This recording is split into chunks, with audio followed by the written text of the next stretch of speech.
is the Lifeboat Live. People, glad that you're tuning in tonight. I'll tell you what, it's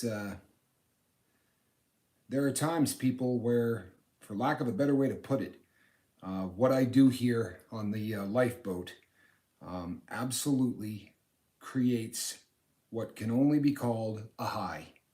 Truthfully, I mean the amount of feel-good chemicals that can get released into your brain, the amount of dopamine and all of the other cool stuff that that goes on is just almost beyond belief. And tonight, I'm sorry, people, I'm getting something set up here, but tonight is that night. You can't tell me that that just wasn't amazing. Sorry.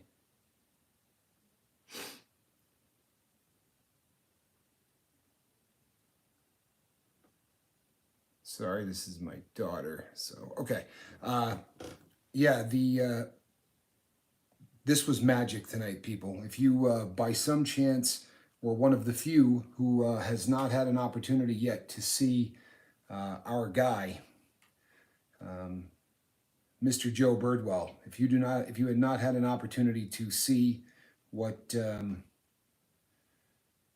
what Joe has done on that interview, then you have missed out on probably one of the greatest things that has happened to the lifeboat since we got started. People, it has been magic to highlight somebody that is right at the beginning of their sobriety, and not just somebody at the beginning of their sobriety. That's not doing him that's doing him an injustice, because, to be perfectly honest, he's so much more than that. He's on fire for sobriety, and he's just fighting the good fight, and he's sharing that with the entire world. If you remember back, people, to when I had the C plus math, I said that I really thought it was important that I put that down on film, regardless of how bad some of the days were. I thought it was important that I recorded it, and the reason is, a day is coming where people would have an opportunity to look back and say, so that's probably what I'm going to be going through. You know, these are the things that I will be enduring if if I end up getting the C plus math. This is the same type of a situation for people who are going to be considering taking the leap into sobriety. Here is a guy that is fighting the good fight, and we're watching it in real time as it's happening. It was really a monumental thing to watch, and the feedback that I have gotten so far from people that have watched that, it has already been touching people's lives, and that really, for all the other platitudes that you can say about doing an interview and the live feed and anything else, really what it comes down to is our goal of touching people's lives, letting people see sort of an inside view into what it is that we do here on the boat in a much more personal and connected way. And boy, that just happened. Please, if by some chance you have not seen it, make sure that you do. If it's not up now, these days the live feed takes a little bit longer to get up, because the good people at YouTube need to take a look at it a little bit more closely, because we are no longer just a random group of people out here doing fun things and putting up videos. We've slid into a more professional kind of a relationship with the people at YouTube, and because of that, they need to take a good hard look at everything that we put up. Charlie Mullins, it's good to see you. Flaming Jackson, glad you're here. Alan Ballantyne, Alan, if you continue to have problems, then what will happen is I will figure out a way to package that and get it all sent out. It may be because of the foreign country thing. I will do a little research in case there's someone from another country ordering right now. Alan Ballantyne has had trouble with the T-shirt order. They keep kicking him back a refund and saying that he requested a refund, which obviously is not the case. If by some chance that happens to anybody else overseas, then what I will do is I'll purchase the stuff and I will package it and ship it, and we'll go that route. But one way or the other, have no fear. The beautiful thing is that this is the first day of that campaign, so we'll have plenty of time to get that ironed out. Leisure 7772, good to see you. Greg F, good to see you. Who else have we got in here? Mr. Saigon Cinnamon. How you doing, my brother? Glad that you're here. We have Fiona Crispin. Lady Fiona, happy you are here. Kiss Freak, good to have you back. I saw Derek. You know, we really are getting to know everybody in this. We're really getting an opportunity to see everybody in the on the boat and really start to get an idea of who they are. You know, I just got a banner just popped up on a text message from Jack that just said that episode was incredible. The feedback is so much fun, people. It really is to see everybody to be as excited. Deja, good to see you. To see everyone as excited as they are is just awesome. Here you go. Ready? Thanks, Jack. We're live right now.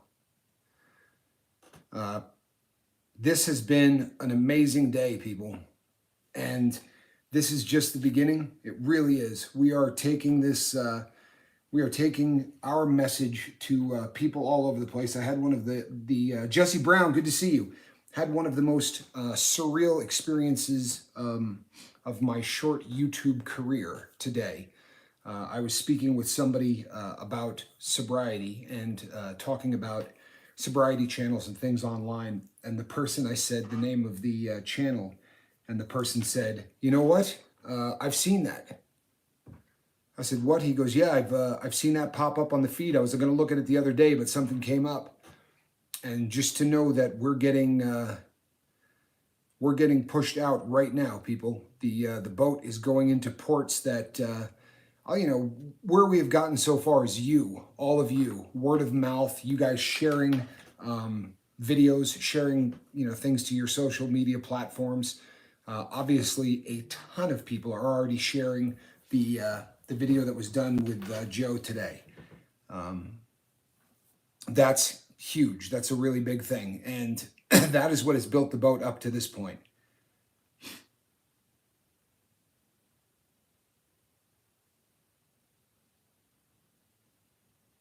So we just had a comment from our crazy uncle, and he said, I'm going to read this, people. I think that this is important. It says, hey guys, the crazy uncle is here on the lifeboat, but I have broken my promise to you all. I have let all of you down. I have been drinking. I'm so sorry, but I'll brush myself off soon. You know what, my friend? You didn't let us down. Although you are definitely feel accountable to each and every person on this boat, the only person, truthfully, that you have to feel as if you let down is usually yourself. And I'm not judging you. I'm telling you right now that you're not going to get any judgment from me. And as the captain of this vessel, I would like very much to let you know that no one else on this boat is going to be judging you either. This is a difficult thing that we do, Uncle. It is. And it is a daily struggle.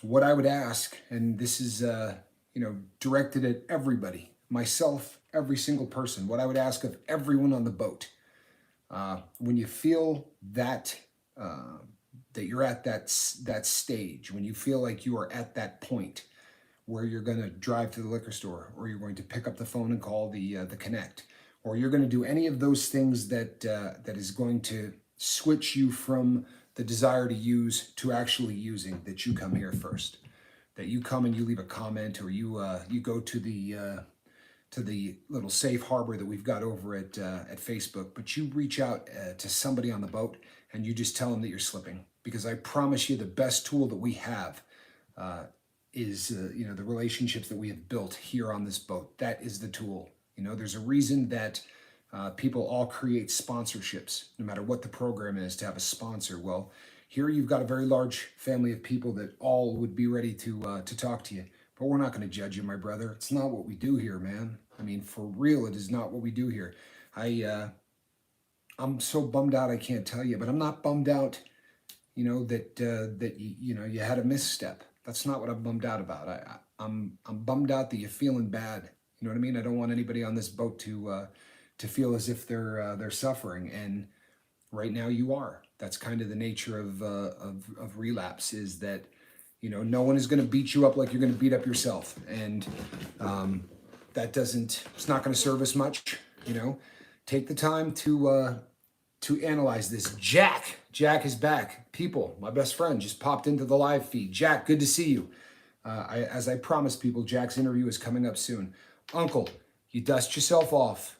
Don't let this slip up be a waste. Here's what I mean by that.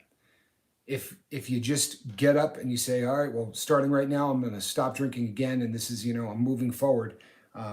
What you really need to do is that you need to see exactly what happened, evaluate what it is. I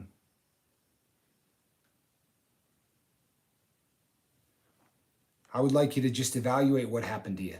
What caused this to be a situation that caused a relapse. Because the last thing in the world we want is, is for you to make the same mistake twice.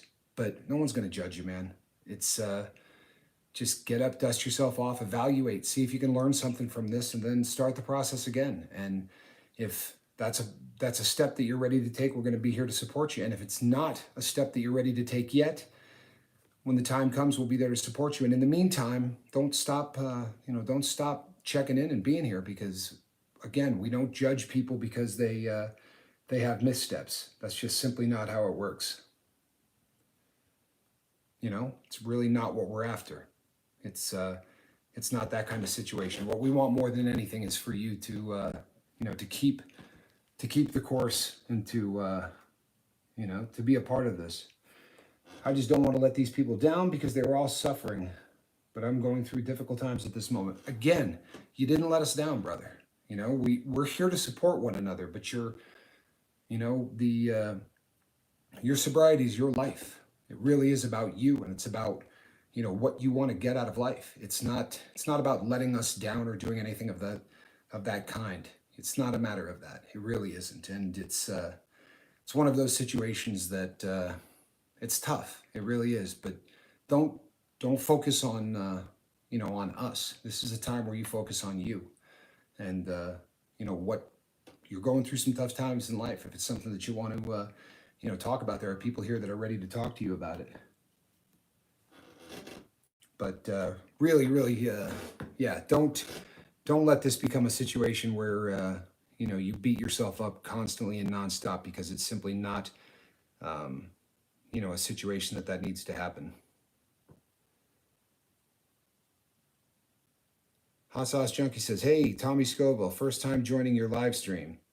Well, it's nice to have you here, man. Appreciate you coming on. Yeah, Uncle, we love you. That's really what it boils down to, is we love you. So don't let that really start to work on you. It's not that situation. I'm sorry, folks. My daughter is texting me from work with a small crisis, so I'm just knocking this out real quick. But if it's something that you can learn from, Uncle, that's really the best that you can hope for.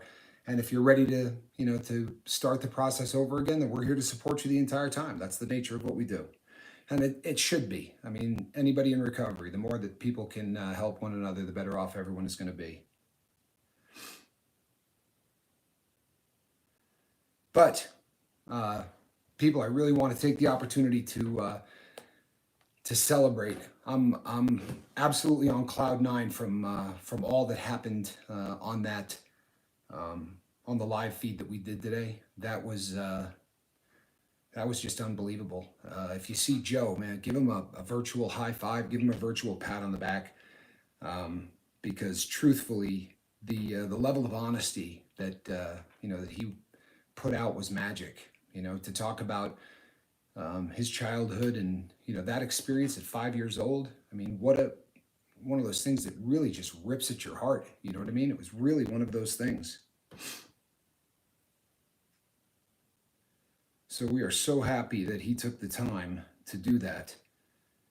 He's a hero in my book, and I promise you, people, after the live feed was over, Mark and I sat and talked to him for probably 20 minutes or so, and it's a situation where he is very interested in sharing this entire experience with everybody. There are going to be highs and there are going to be lows. Right now, he's really gung ho. He's feeling that first round of the honeymoon phase where everything is just new and fresh and beautiful, and what a great time to celebrate being a sort of a new creature, to have this be the start of something fantastic. That's magic. It really is, and we want to be here to celebrate that with him every step along the way. But if that ends up becoming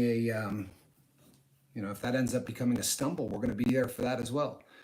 Much like the crazy uncle. Look, if somebody stumbles here, we're here for you. So that is the nature of what it is that we're doing here, and we're going to continue to keep it that way.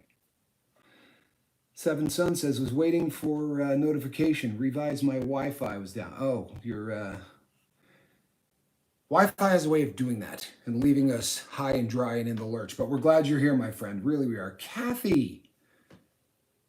Hey, Kathy, it's so good to see you. Kathy's one of my favorite people. Really, really good to see you, Kathy. I'm glad that you made it in here. People, I would encourage everybody to get a share on that video tonight. Let's get that pumped out to as many people as possible. The beautiful thing about what we did tonight was, if you watched the live feed, you heard me go over this. If you didn't, it's a situation where, as opposed to somebody with a really long-term period of sobriety, what you've got instead is somebody that is fresh. He's somebody that is really just starting to live and to love this, and that has the potential to touch so many lives of people who are in the life right now. They're still in that life, but thinking hard about getting out. That's a beautiful thing. What is my favorite state in the union? Asks 357.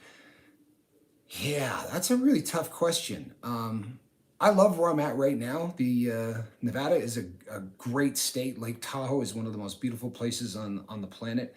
But my heart probably lies in the Northeast, believe it or not. I'm a West Coast guy these days, and I love it. But I will always, my heart, I think, will always be in New England. That's where I grew up for the first, say, 18, 19 years of my life. And this part of the country is really kind of brand new. If you look at history, the East Coast has been around forever. And I grew up in the state of Vermont, and there's a ton of things about Vermont that, Joe, there's the man of the hour, Joe Birdwell. Thank you for coming on, bud.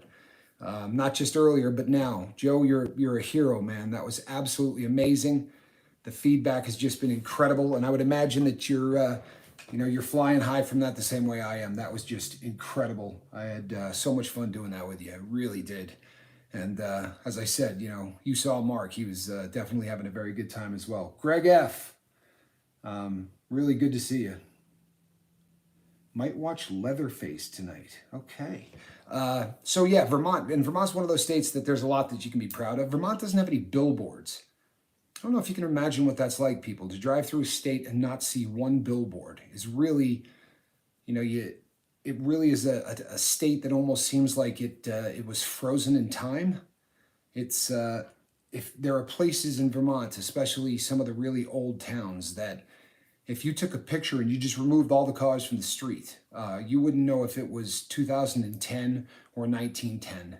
Nothing has changed. There are towns that the zoning laws are so tough that you can't have a sign, right? Any signage that's bigger than 3 feet tall by 3 feet wide.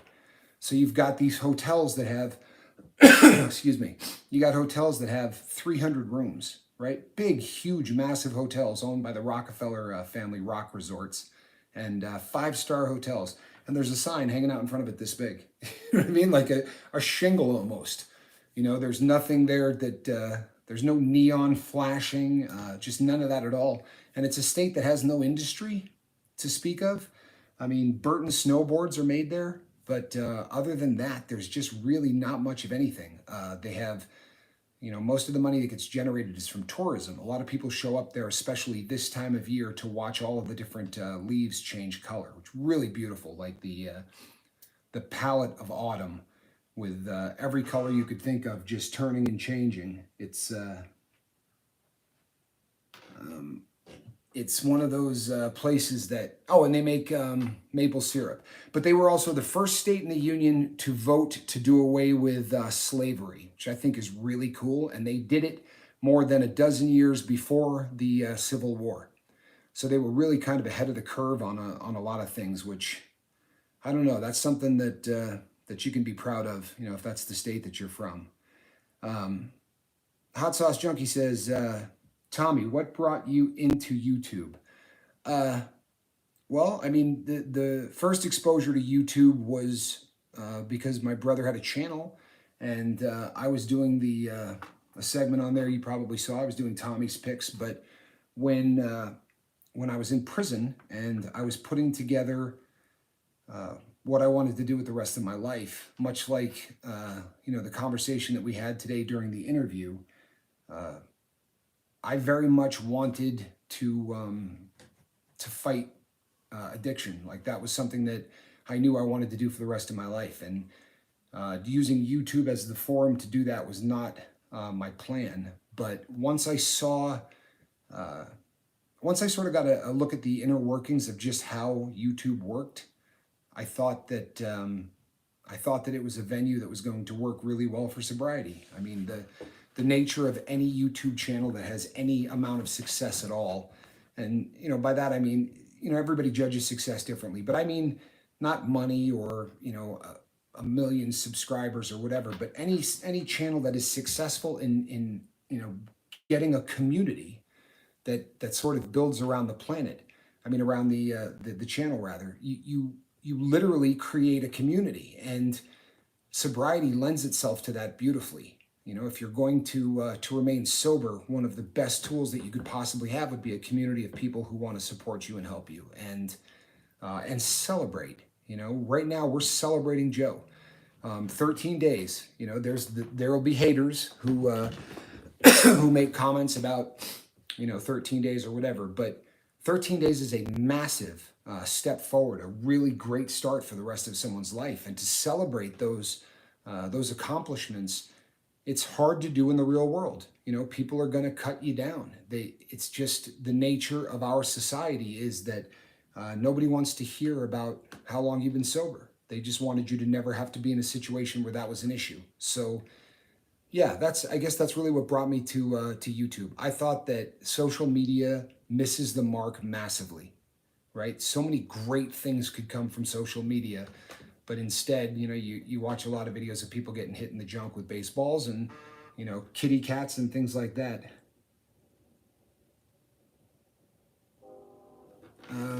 Let's see here. I got a comment. I just saw one from Saigon Cinnamon. Let me grab this real quick.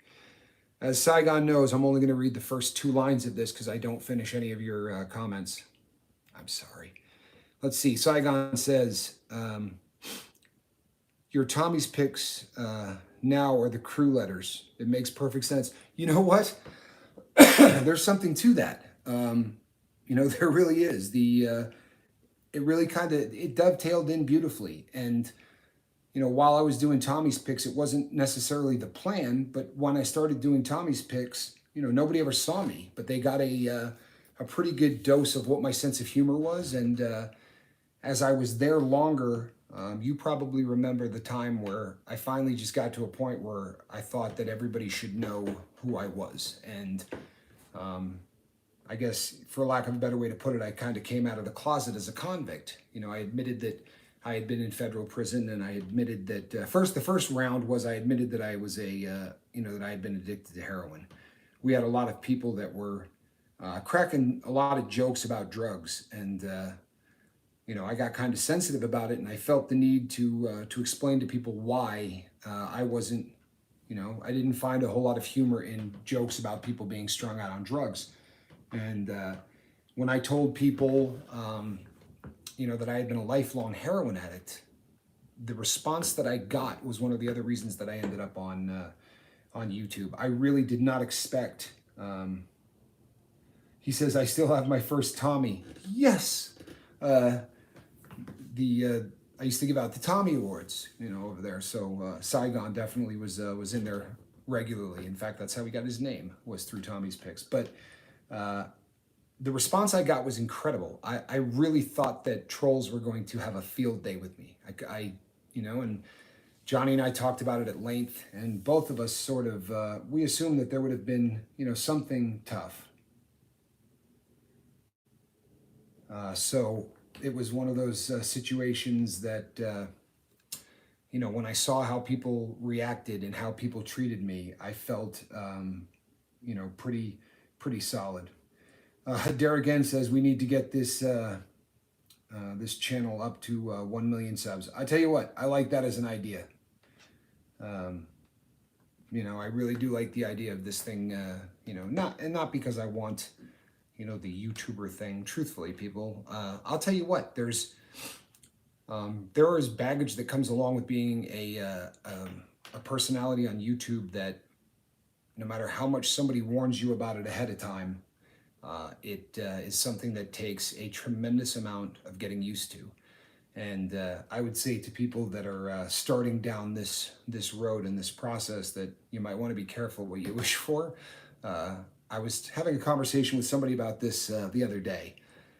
Someone else who's, knows a good deal about YouTube, and it becomes a very funny situation. If you took a group of 1,000 people who know you, first of all, 1,000 people may not know you. You know what I mean? How many friends do you make, and what size town do you live in? But if you took 1,000 people that know you, you'd figure you'd probably take a 10 to 20% or 30% who think you're really a great person. And then there would be, 60 or 70% who think that, you're all right. They don't dislike you, but they may not, love you. And then there would be a really small percentage at the bottom of people that quite simply don't like you.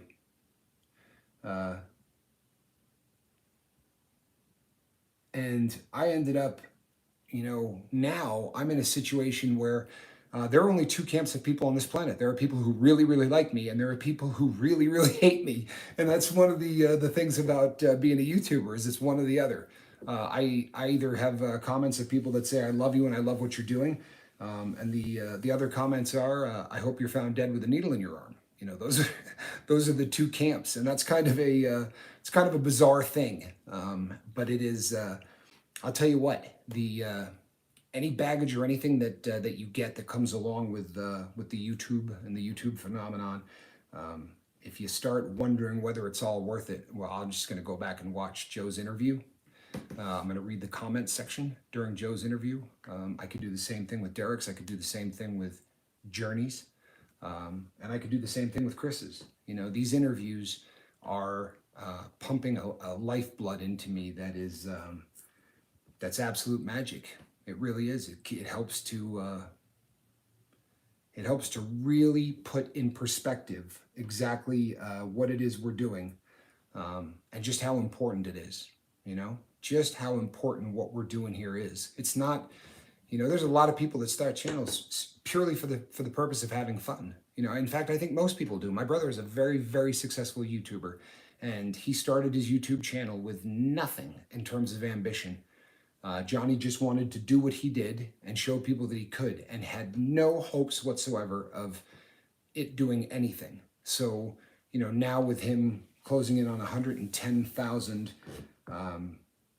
subscribers, it really became something, obviously. But I did not start this channel to have fun. That is really not what the goal was at any point. The crazy uncle reaches out to all, and love you very much. I appreciate you guys, but I'm going to brush myself off and start again. Much love.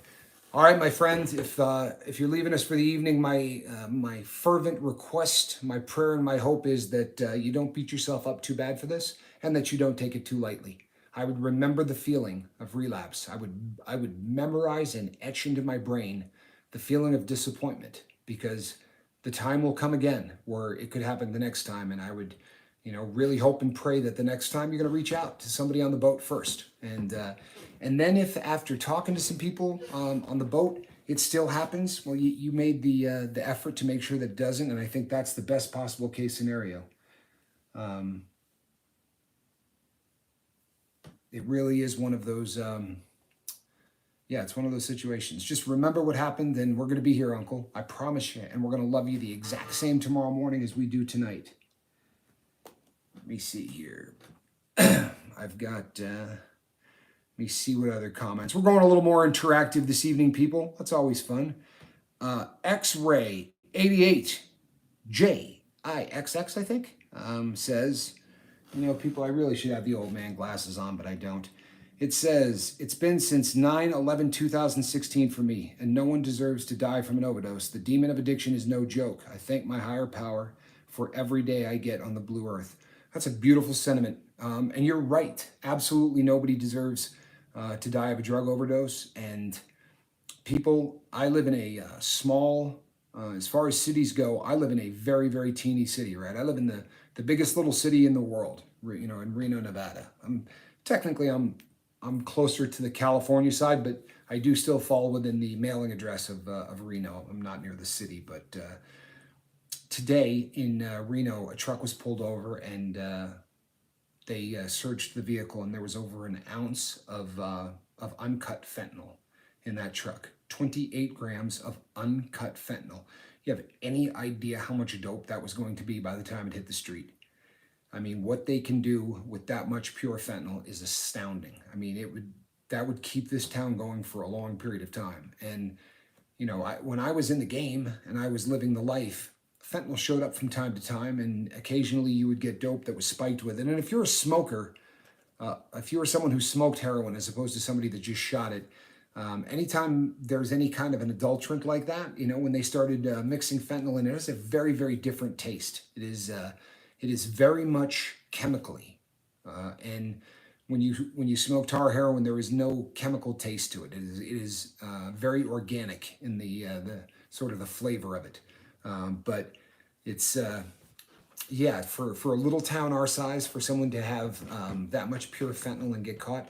The other thing today, people, the Center for Disease Control has come out with some new statistics, and 28% increase in the sale and consumption of alcohol since the pandemic started. 28%. Cigarette smoking, believe it or not, sales of cigarettes are up 9%. And working out is at an all-time low. Now, the last one seems pretty obvious because many of the gyms had to close down, period. And if they reopen, they want you in there with a mask on. And I don't know how much you want to get on a treadmill and run for a mile or two with a mask on. It's sort of counterproductive to the entire workout routine thing.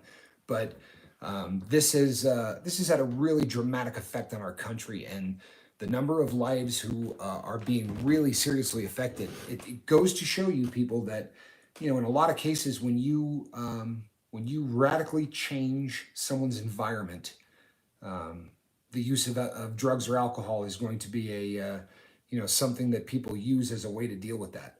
I wasn't surprised to hear those statistics at all. I thought that really kind of made perfect sense to me.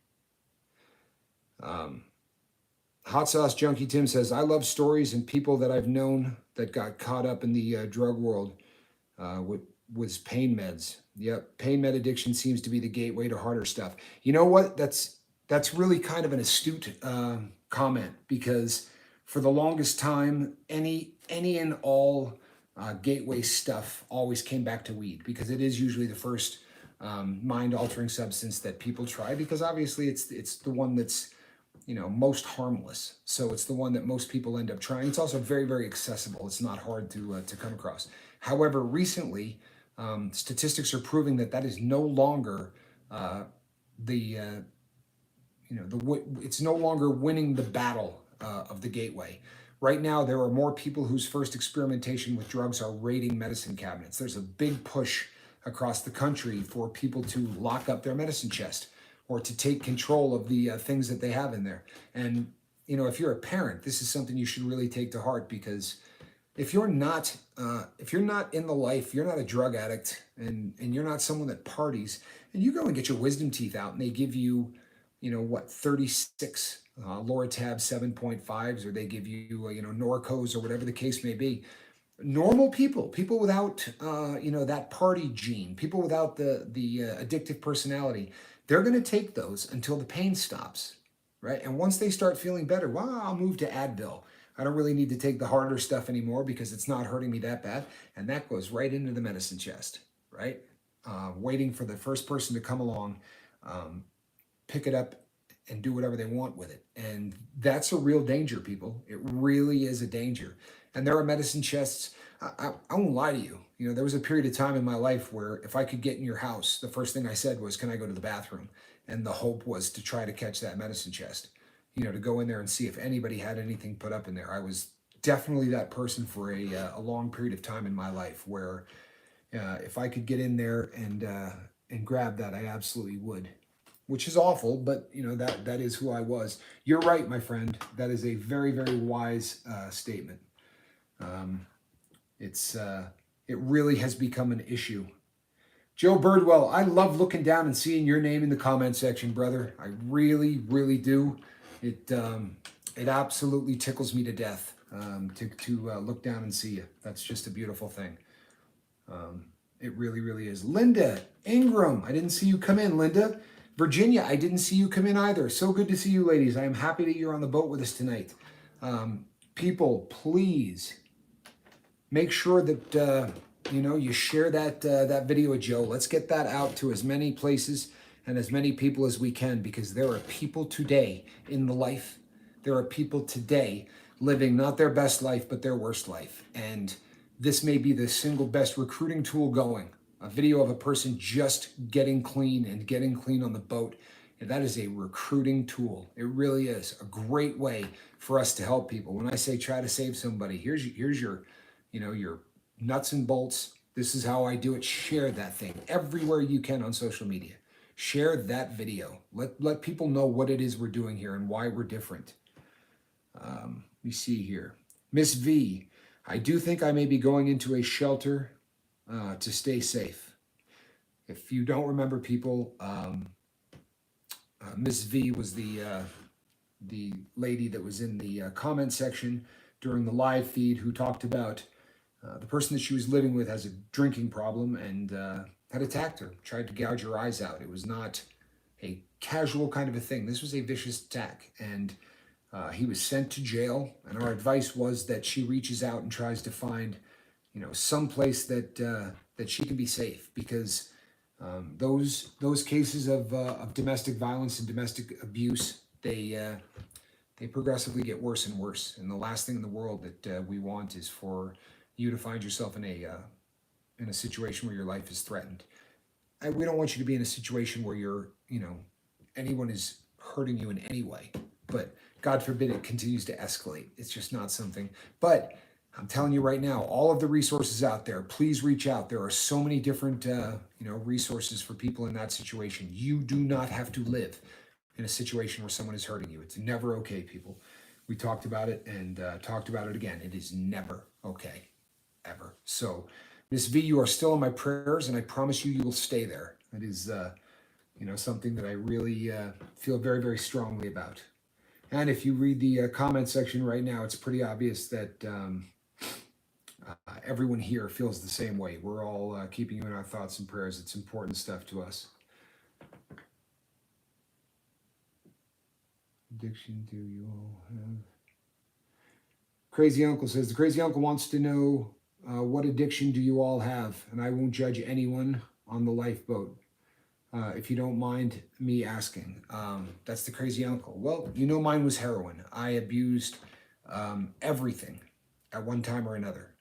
Truthfully, the only substance out there that never really became an issue for me in life was probably alcohol, because I am definitely a drug person and not an alcohol person. And along those same lines, I was never much into benzodiazepines because it was far too much like alcohol. I don't like that feeling at all. I really don't like the feeling of losing control. Jesse Brown says it was alcohol for him. You're going to find that everything is covered, although if I had asked this, a year, 2 years, 3 years ago, what drugs really get popularity, gain in popularity, and really seem to get a foothold in terms of eroding the fiber and the fabric of this country, tend to go in waves. Jack is back, says opiates, and he's not lying, people. This is the only person that you're ever going to come across in the comments section who I got high with. By the time all of you met me, that portion of my life was over. But if you had the money that Jack and I spent on opiates, we'd be on a real boat. We could have just done this and taken it to the next level. Virginia Doolin says, I told my sons never to hit a female. Never. Excellent. Good advice. That's across the board. Steve says, seems silly, but food for me. Steve, does not seem silly. You hear me? Does not seem silly. Food addiction is probably as prevalent as any other addiction on the planet. You do not have to feel odd for saying that. I promise you, there are so many more people that wrestle with that. Linda Ingram says, sugar and food, see, not silly. It's not a silly thing in any way, shape, or form. You're going to find that, in fact, every single comment is saying the exact same thing. Look, people, we have talked about this ad nauseum, and I will probably continue to do so. But what it boils down to is, if your brain is rewarding you for doing something that is counterproductive to your life, it's an addiction, right? The reward center of your brain starts hooking you up with feel-good chemicals because you're doing something you shouldn't. That is the nature of addiction, right? Forget what the first part of the equation is. For me and Jack, you got opiates, right? For someone else, you've got alcohol. For someone else, you've got food. But the second component is why we call this the boat, because literally we're all in the same boat. We have a brain, and a specific part of that brain, the reward center, is rewarding us for behavior that is not a good thing. Mrs. V says, aspartame. I did not read the, what brought that on, but I'm not a fan of artificial sweeteners. This is water, people. For all intents and purposes, it's just a bubbly water. I'm not a big fan of artificial sweeteners. Steve, not only am I a Steve, I'm a compulsive eater. Just gonna grab enough to battle. Okay, sorry.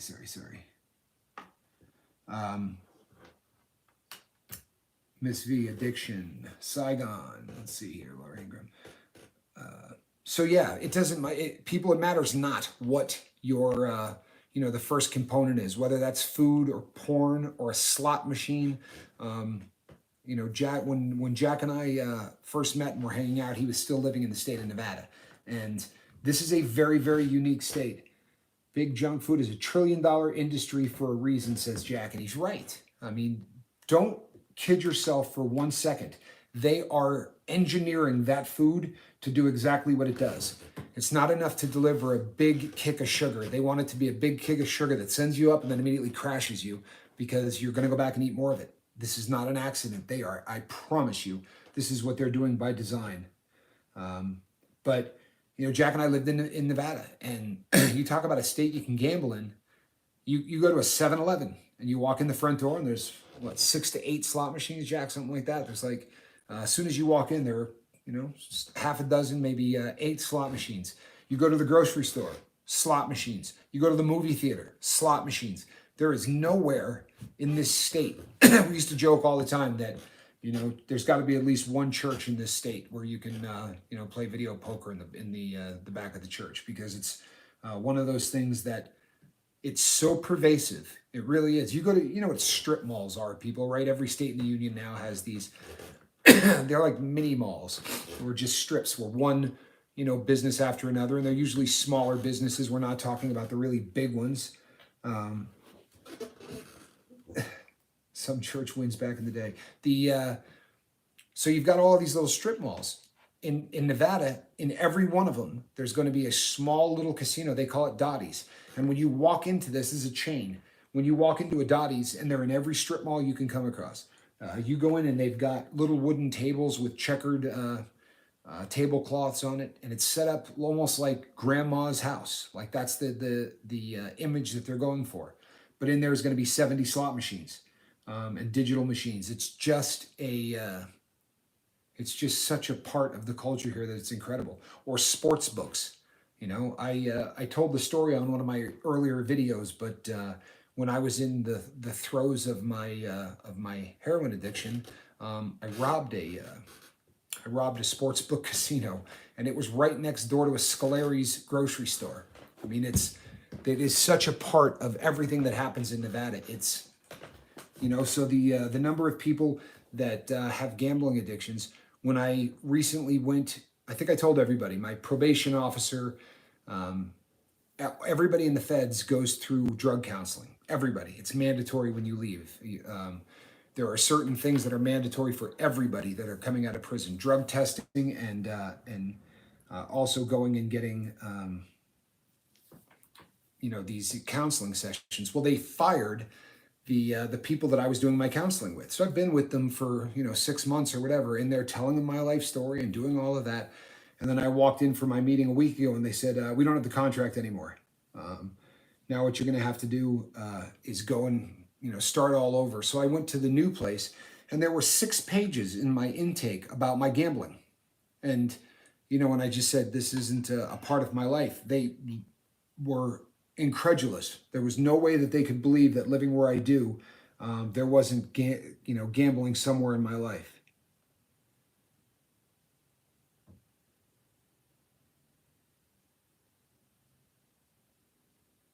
Okay. Sorry, people, just reading some of the comments here. I want to make sure that not leaving anybody behind here.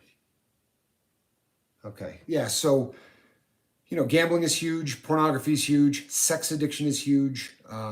People, you can be a workaholic and have that be a very serious problem and a very serious addiction. And there are people for whom that is something that can't be overcome as well. Derek N says, anyone else have PTSD from drug use? I'm not sure that I have PTSD from drug use. I certainly have PTSD from, I guess I do. I found myself in situations that I have some memories that I would just as soon get rid of that were, that took place because of my gambling. I mean, because of my drug addiction, rather. My habit had caused me to get put into situations. I don't know if I've told this story, and Jack could probably tell this story, from a different angle, but I robbed a lot of drug dealers. It was one of those things that, you get desperate when you're a heroin addict. It's not about getting high. It's about staving off the sickness and staying well. And for that reason, when you reach a point where you don't have any other option and you can't steal enough for your habit, then robbing the drug dealer becomes the go-to move. And I was driving a little Mercedes Benz, and I went to rob a drug dealer and got in the car and pulled out a knife and just said, give me all of the dope. And every time that this had ever happened in the past, they just give it to you. It's not worth them fighting you for the amount of money that they're losing. The second thing is that almost every single one of them are in the country illegally. So they don't want any kind of police interaction. So, what you're going to get away with might be worth $1,000 here in the United States, but it's worth next to nothing, as far as what they paid for it. So I pulled this knife out and I said, hey, hand me all the drugs. I want all of it. And you give me the money as well. And this dealer literally reached out and grabbed the knife like it was the handle of a tennis racket. And I mean, I was beside myself with shock. This was a sharp instrument, and it cut the thumb basically down to the bone. And you know what? Jack says we should probably tell some of these stories together. I'll leave that one there, really, because this is this may be a story that would sound better coming from the person that wasn't directly involved in it. Because to make a long story short, I put myself into some situations that had horrific endings, and I have some PTSD from that. From the drug use itself, I don't think so. I think that the biggest thing that I have from the drug use is insomnia, vicious, unending, horrid insomnia. My ability to get is um, is just something that cannot happen. It's just one of those things that I wish more than anything that it's not something I suffered from, because when you're not sleeping well, life is really, really difficult. Hot Sauce Junkie says, Tommy, what got you into heroin in the first place? People I know or knew told me that that it was cheap, or just the organic feeling. What was it for me? Well, I'll be honest, and it's just going to sound stupid as hell, but I was already addicted to pain medication, and the getting pain medication becomes a real challenge because somebody has to have a prescription for it, right? Unlike most of the other substances out there, it's not the easiest thing in the world to do, to just go and pick up from a dealer. You don't have a lot of people driving around selling Percocet 30s, and if they do, they're going to run out of them really quickly. So it becomes this never-ending chase. You heard Mark Wages talk about it. Trying to chase down pills was almost impossible. So once, while very, very sick, in withdrawals, somebody said to me, if you smoke opium, those withdrawals will go away. The opium will do the exact same thing. And he said, you give me $40 or $50 and I'll just go get you some opium. And what he brought back was tar heroin. And I'm being really honest, I didn't know. I did not know the difference. To me, heroin was a white powder. I had come from the East Coast and I had seen heroin. I'd even snorted it a few times, but it was not a black, goopy, it just was, I'd never seen tar. And I smoked this and I continued to smoke it and I continued to smoke it. And, the next thing I knew, I was strung out on it. And, it was at that point where somebody else I knew had come over and I said, I pulled out tin foil and he goes, man, are you smoking heroin? I said, no, I'm smoking opium.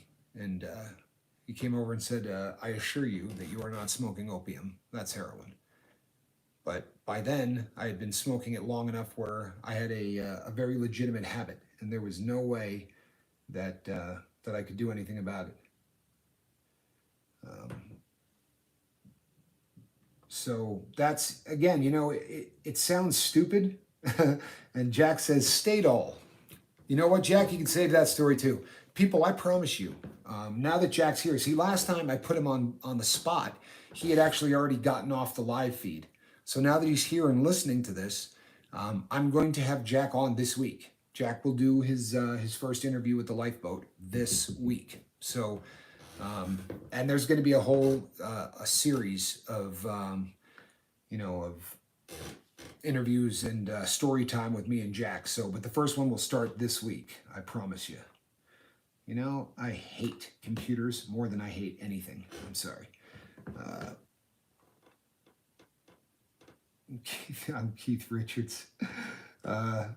Yeah, Stadol is another thing that people would claim that heroin is, because Stadol was what is Stadol? Stadol is a narcotic that comes in a spray. So there are a bunch of different delivery methods for opiates, right? And there are different reasons why some work better for some individuals versus others, and there are people for whom really sensitive stomachs make it very difficult to get opiates into the system. So they have this drug called Stadol that you literally do it like Afrin, and you just spray it up your nose.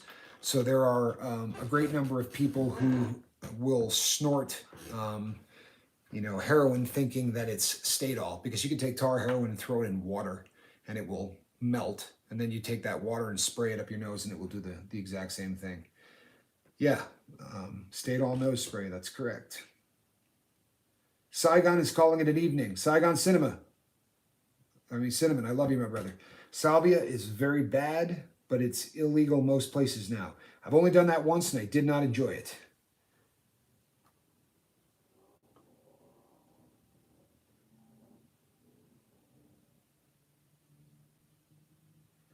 The crazy uncle is sharing his real name. You know what, Uncle? That's completely up to you, man. It's you call yourself whatever you want.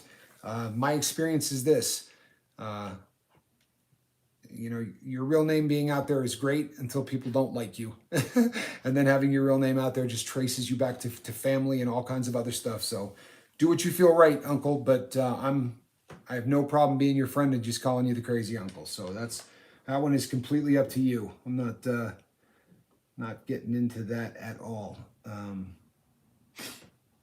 Yeah. You can't donate plasma if you've done it. Stadol. I mean, I'm sorry, but salvia. Someone had asked what that is. Uh, what got me onto pain meds in the first place? I skied, and the type of skiing that I did. I don't know if you ever saw my my Instagram page. But if you go over to my Instagram page, there's some pictures of me when I skied. I did inverted aerials. I did freestyle skiing, moguls, aerials, and I was I would rather stub my toe than try salvia. Well done, Jack. No, it's a good. I'd rather stub my toe than do it too. But I injured myself skiing a lot, and there was. I cannot begin to tell you the number of injuries that took place from skiing. I just completely beat myself up, and it seemed that for most of the time that snow was falling, I was on pain medication. It was just one of those things that that was what started me down the road was a lot of injuries from skiing primarily. But I played football, and I was also just a stupid kid, so I was forever getting injured. Yeah, Jack says this guy is a boss on some skis. There were some pretty cool pictures. I'll be honest. There was a period of time in my life where the things I was doing on skis, there were not a lot of people doing it. Now the stuff they're doing on skis make me, they take off backwards, and the kids have taken what we were doing, just like everything else. You know what I mean? Every sport just continues to get more unbelievable and more unbelievable. Skiing is something I think I am too short to do. You know what, Miss B? That's funny because you see these Olympic athletes, the people that ski slalom and giant slalom and things like that, and all of them are considerably shorter than you think they are. In fact, the really great skiers, downhill and everything else, you're wanting the lowest profile that you can get, so they tend to be really small. I am hands down the tallest, biggest freestyle skier you will ever come across ever. At 6'2" and more than 200 pounds, there was nobody that resembled the size that I was. And if I had come along, say 4 or 5 years later, I'm sure that a coach would have talked me out of it based on my size. But when I started doing it, it wasn't even an event. It was just something that we went out and did. And if you did a backflip, people would arrest you. You were not allowed to get inverted. Ski areas didn't allow it. And then suddenly that changed. And all of a sudden, the things that we had been doing illegally forever, you were now allowed to do in competition. So all these people were out trying to learn these tricks. And, we had been doing it our entire life. It was just one of those odd situations.